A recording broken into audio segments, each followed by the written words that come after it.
Meleklikimaka! That means Merry Christmas, everyone. Welcome to Storycraft Studio. Today, we're going to be doing my Christmas doll for the year. This doll is also doubling as my piece for a doll collab over on Instagram. The theme was to use a Cave Club doll.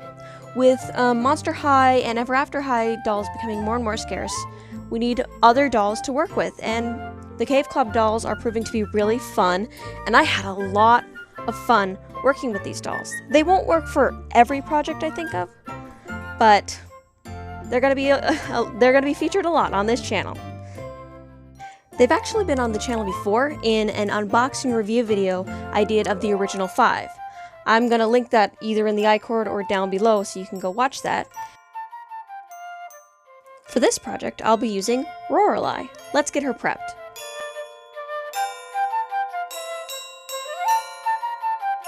I use my trusty goof off and a rag to take off the face paint, doing a lot of scooping motions and then just really digging in with my nail.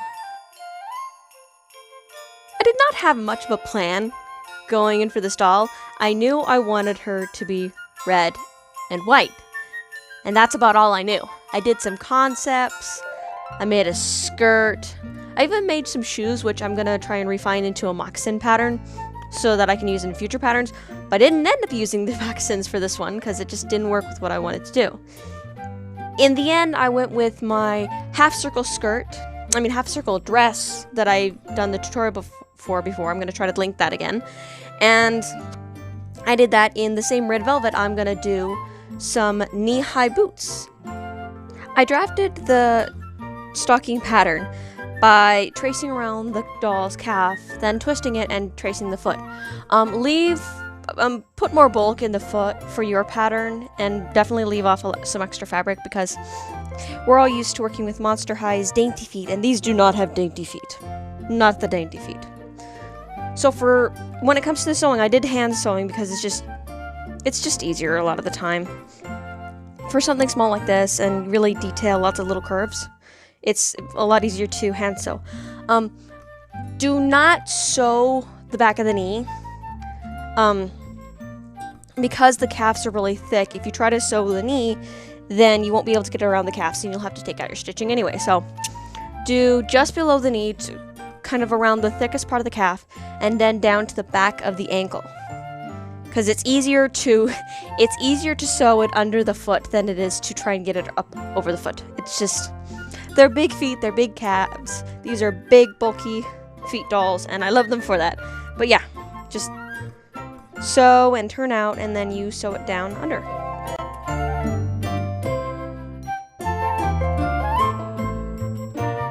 So off screen, I cut off a lot of the top material, because I thought I was going to make them thigh highs, and then nah. And I just cut them off to an angle, so they're just knee-high boots.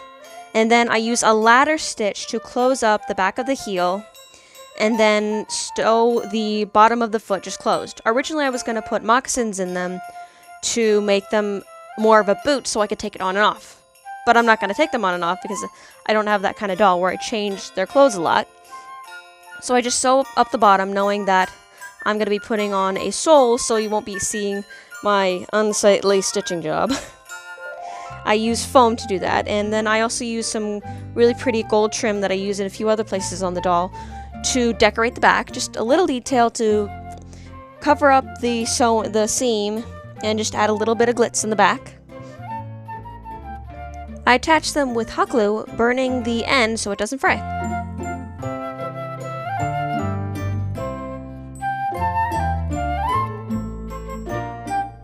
To try and cover up some of the bad spots in the transition from the sole to the shoe, I put some white glitter to be like snow, like it's still on her boots.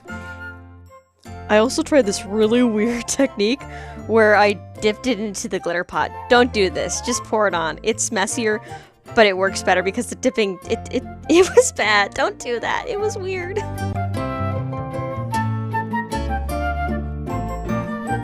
So here's the red velvet half circle dress. It's super cute.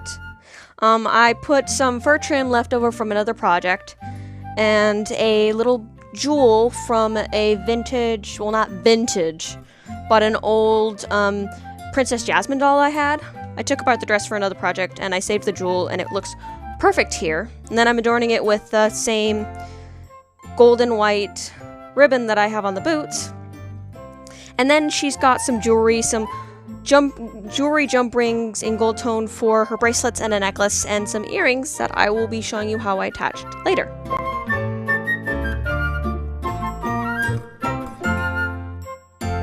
I start the head by doing the reroute. I actually use a different yarn that I'm showing, white yarn that I'm showing here, but I used red, white, and some gold thread to give it some really extra pizzazz. I did this all off camera because it took most of November, 25 days, to get it done because of hand cramps and timing, and yeah, but it got done and it came out beautiful, as you will see.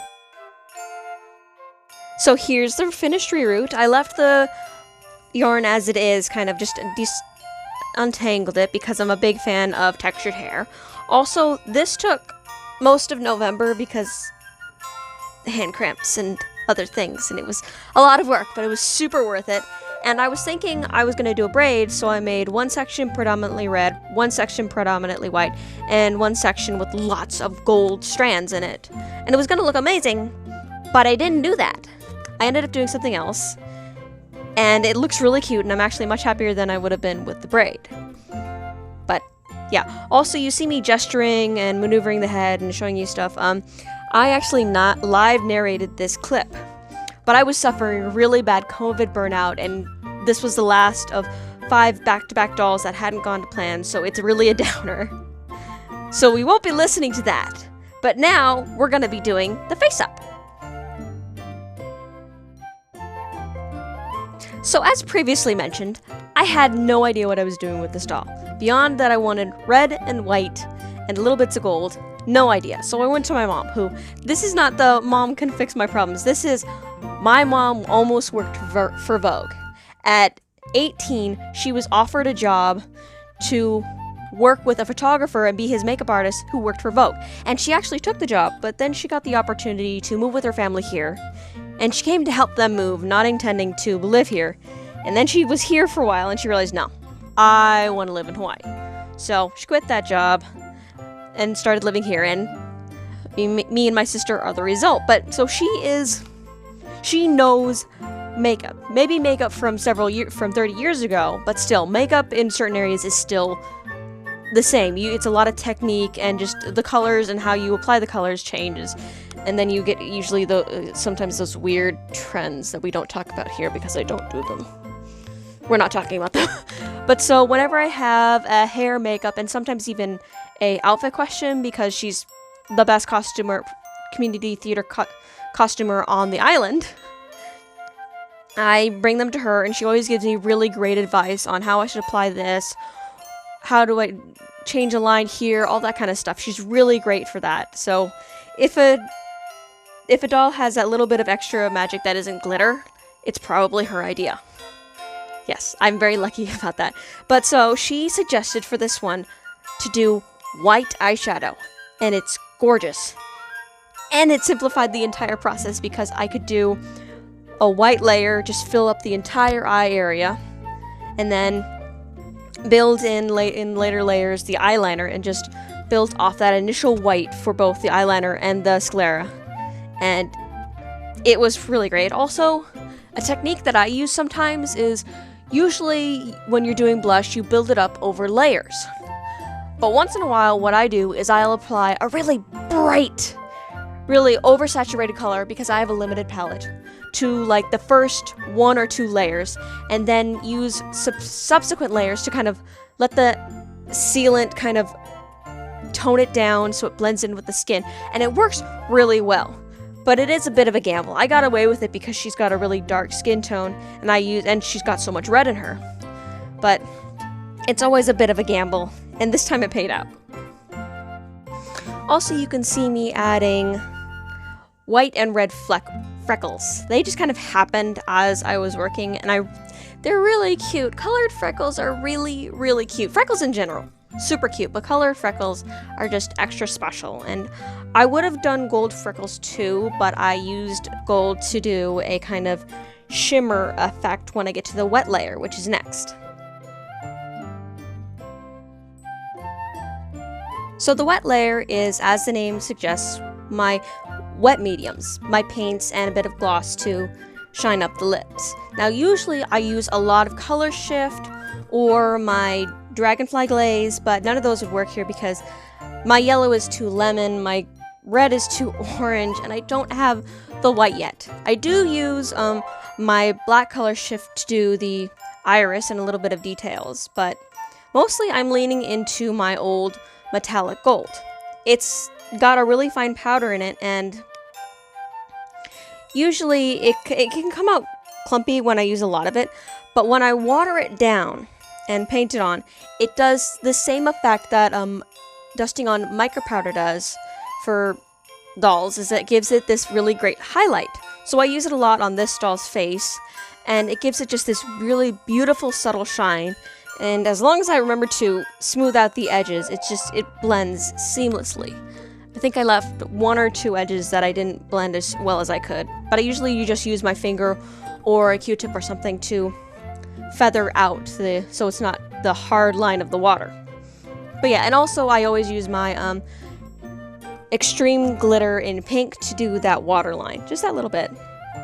And then just gloss on the lips and it comes out fabulous.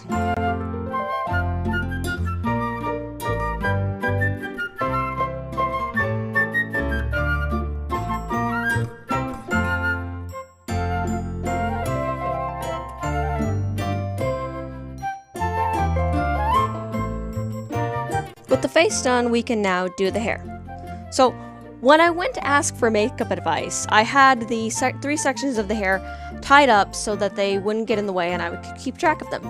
But when I showed it to my mom, she said it was really cute and she really liked how the top 2 sections, the front sections, were tied up. And looking at it, I realized it was really cute that way. So I let down the back white section and I tied the top sections kind of like pigtails, but much higher, much more central.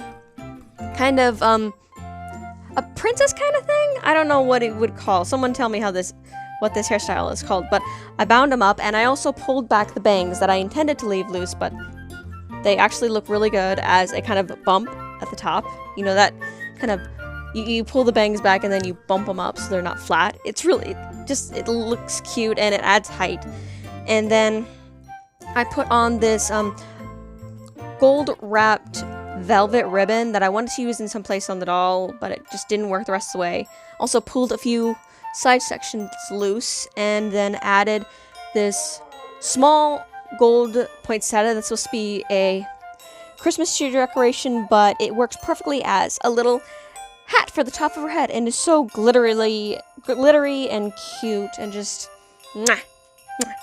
so pretty. I tried to incorporate these pom-poms into the hair somewhere, but it didn't suit it. But here is where I try to put the hoop earrings in. I pushed holes through the doll's ear, worked them open, and then shoved the rings through. And I had to finish this process off camera because it was so difficult, but it works beautifully. They're just these gorgeous hoops. Here we have the body and the head. Now, let's put them together. Voila!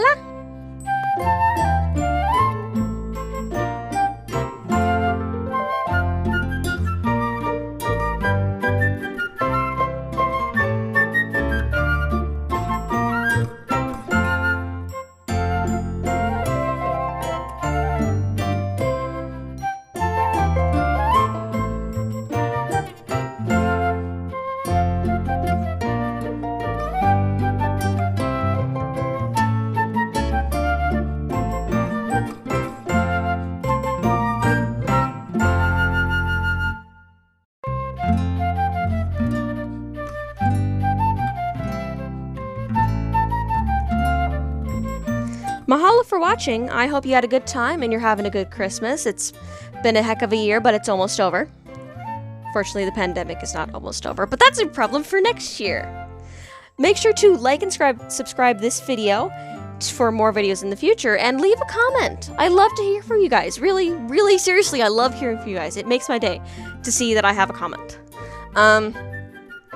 Follow me on Instagram at Stray-Craft Studio or Sunset Lemonade to keep more up to date. I'm always posting art, and I'll try to post more doll updates as they happen. And I will see you guys in the new year. Merry Christmas. Happy New Year. Aloha.